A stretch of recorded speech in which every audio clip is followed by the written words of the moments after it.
पोलिसांनी माझ्या मुलाला मारायला नको होतं. परभणीतील मोर्चामध्ये बोलताना सोमनाथ सूर्यवंशी यांची आई भाऊक.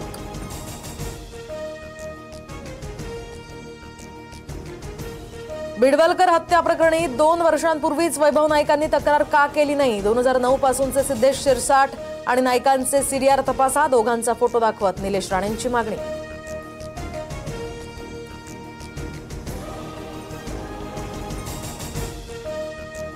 धनंजय मुंडेंच्या आमदारकी विरुद्ध राजेसाहेब देशमुखांची न्यायालयात धाव. ईव्हीएम पासून दूर जाण्यासाठी 10 लाख दिले. कासलेंच्या मुंडेंवरील आरोपांनंतर देशमुखही आक्रमक. नाशिक दगडफेक प्रकरणी अटकेतील 37 जणांची आज कोर्टासमोर हजेरी. धार्मिक स्थळाच्या अतिक्रमण कारवाई विरोधात केला होता हिंसाचार. आतापर्यंत 1500 जणांवर गुन्हा दाखल.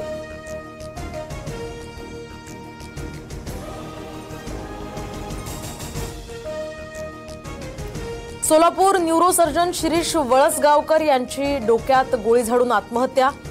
उपचारादरम्यान डॉक्टर वळसंकर यांचा मृत्यू. आत्महत्येचं कारण मात्र अद्याप अस्पष्ट. अमेरिकेत शिकत असलेल्या हजारो परदेशी विद्यार्थ्यांचा व्हिसा रद्द, तर 50% भारतीय विद्यार्थ्यांचा यामध्ये समावेश. अमेरिकी कायद्यांचं उल्लंघन केल्याचं कारण देत परराष्ट्र मंत्रालयाकडून देश सोडण्याचे आदेश.